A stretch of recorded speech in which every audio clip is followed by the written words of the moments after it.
بسم الله الحمد لله والصلاة والسلام على رسول الله صلى الله عليه وسلم. السلام عليكم ورحمة الله وبركاته. horta waa la istijaabiyey yaa awood badan Mareykanka iyo Israa'iil arintaas la tijaabiyey isbuuci hadda la soo dhaafo dhan. Naam cid adag xoogay way soo baxday laakiin waxa jira wali dad arinta ka taagan.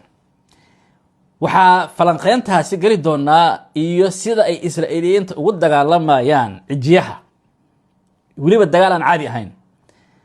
Bal Trump hadalkiisa hal mar. It's appropriate that we release the agreement, and we did send a copy to Israel, by the way. We sent Israel a copy of the agreement. Oh, you sent them a copy, did you? ugu horeyn intaasi ma maqashay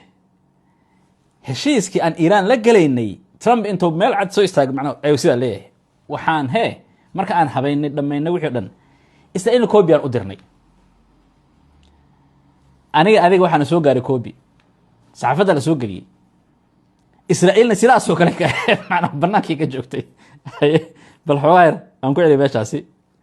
the agreement. Oh, you sent them a copy, did you? You BCC'd them? We just reached the outline of a peace agreement with the country we are fighting with Israel without consulting Israel.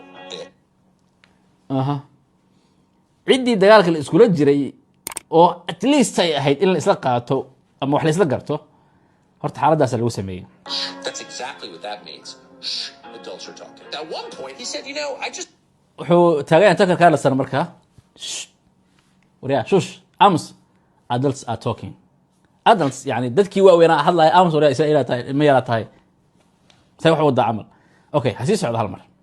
I think it's just too much. I think going forward, we may leave the fight against Hezbollah to Jelani, who runs Syria. Now, Jelani, of course, is a former Al-Qaeda leader. He's just a more reasonable person. If you're looking for humane treatment of civilians, you got to go to the Al-Qaeda guy, not the Israeli prime minister. That's what the president said. macnaha hadalkan qaybtan dambe oo qosdaayo ilaan Trump isbuucan wuxuu yiri sidaas oo kale Hezbollah la dagaalankooda Israa'iil u daaya Suuriya marka hal mar qaybta soo u dhigay hal mar aan tagaynaa xafan. You know, I just think it's just too much. I think going forward, we may leave the fight against Hezbollah to Jelani, who runs Syria. Now, Jelani, of course, is a former Al-Qaeda leader. He's just... macnaha wuxuu leeyahay Netanyahu ugu leeyahay macnaha oo Trump uu ku leeyahay Hezbollah iyo la dagaalanko ay iska daa Jolani la dagaalamay Jolanina wuxuu ahaa macnaha Al-Qaeda qof kamid ah marka wuxuu macnaheeda yahay Jolani idinka naxariis badan oo Al-Qaeda ahaa marka ay noqoto la dagaalanka aad la dagaalameysaan Hezbollah iyo Lubnaaniyiintii saa u dileysaan ilaan Trump isbuuc hadda la soo laaf muxuu yiri macnaha you don't need to knock down a whole building macnaha uma baahnid inaad hal mar burburiso guri kaamil ah adigoo raba hal qof oo Hezbollah gurigaas galay macnaha oo aad ogtahay inay boqolaal qof ku dhimanayso wuxuu yiri caqli ma ahan Trump baa dhahay si cad cadeeya hayaa sii socdo. A more reasonable person. If you're looking for humane treatment of civilians, you got to go to the Al-Qaeda guy, not the Israeli president. marka macnaheedu waa maxay uu leeyahay hadii aad rabto qof yani si reasonable yani si caadi ah normal ah loola dhaqmo ama ula macaamilo xataa dadka shacabka ah ama u naxariista waxaad aadaysaa ninkii Al-Qaeda ahaa oo Israa'iil macnaha Netanyahu ma aadaysid maxay Netanyahu waa bahal sidaas ay hadalkii Trump u dhigma ayuu leeyahay oo macnaheedu yahay Israa'iil Mareykanka way kala istaagan yihiin Trump iyo dawladda Mareykanka waxay isla arkeen si u joogeen hal mar ayagoo dhex taagan Israa'iil oo dhamraysa halkaas aada halka fariista ka kac meeshaasi inta u socotaa bal u fiirso qoladan Jerusalem Post waa Israa'iiliin waxay qorayaan okay qoraalkooda sidaan u dhacaya dhul gariir ayaa weegii la soo dhaafay dhacayay qaybtii koowaadna waan ka daawanay waa sidaas yani the last episode of the deep dive marka qaabka hadalka ay u qorayaan xataa waa diblomaasiyaysan yahay laakiin haddana si aan caadi ahayn oo xataa sarbeeb badan aan ku jirin ay u wadaan waxay leeyahay marka sheekadii ugu dambeysay oo gudaha loo galay oo newska Mareykanka iyo Iran iyo diyaarinta heshiiskii saxiixiisa iyo Netanyahu oo meesha aan joogin ka maqnayn yani ka maqnaa iyo all says ama all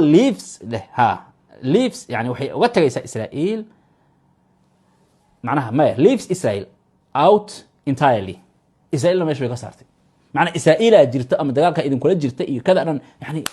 مريكا كم بحساب تميمة عرين روح يسعتي US إيران مريكا كإيران بس يبقوا سعتبه معناها كأن إسرائيل إلينا جيرين عرين تامركم حكايته وحكايتي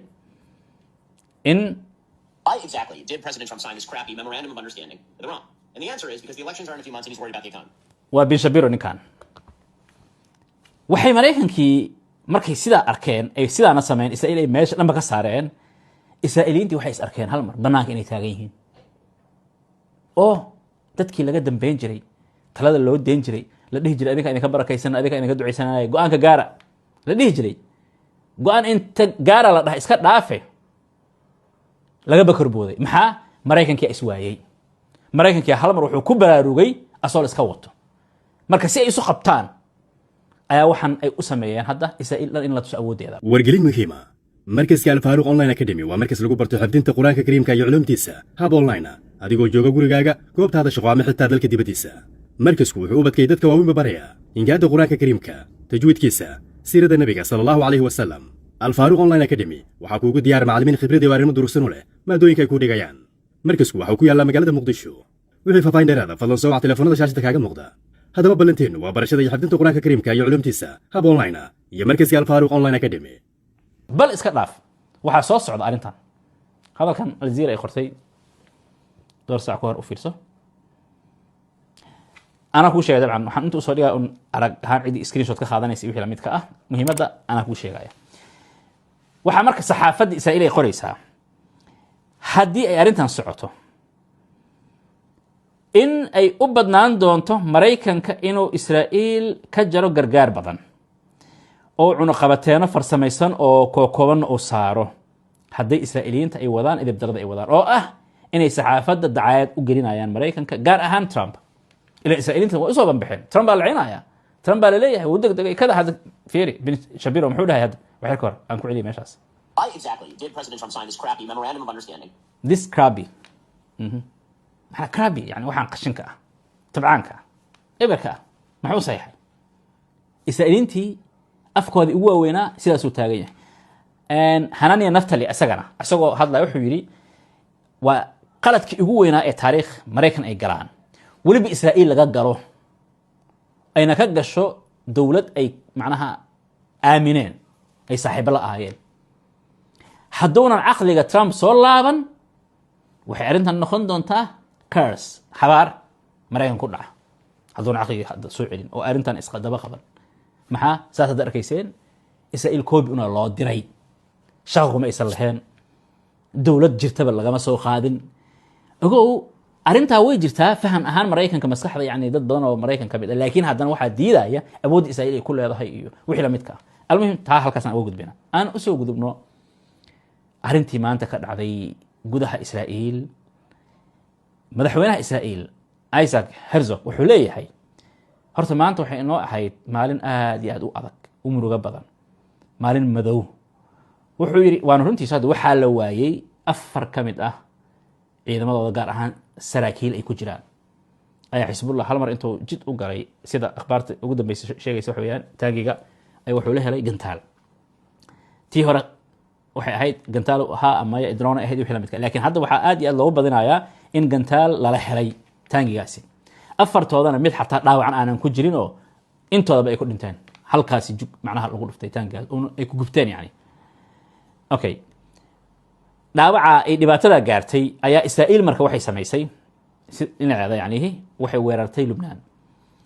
bal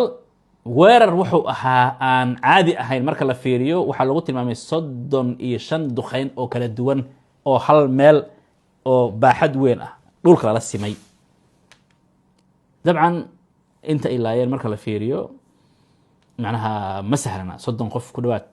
ayaa ku dhimatay ku dhawaad yani 60 ka badan way ku dhaawacantay marka la fiiriyo jugti ayana ay gaarsiiyeen laakiin dadka laga dilay marka la fiiriyo caadi ma aha macnaha sida loo gaaday maanta Israa'iil marka Pakistan iyo Iran waxay arinta kale yihiin oo waliba ay macnaha ka digayaan in Israa'iil xadgudubka ay sameynayso hadaynan joojinin arinta ay tahay mid Mareykanka mas'uuliyad saaran macnaha Mareykanka hadda waxa loo riixay fuusto already fuustada way riixan tahay Israa'iil iyo Mareykanka is hayaan marka almuhim wixii akhbaaraha kale video xiga ayaan ku faahfaahin doonaa kan intaas ayaan kusoo koobaya. Salaamu Allaahi calaykum waraxmatullahi wabarakaatuh.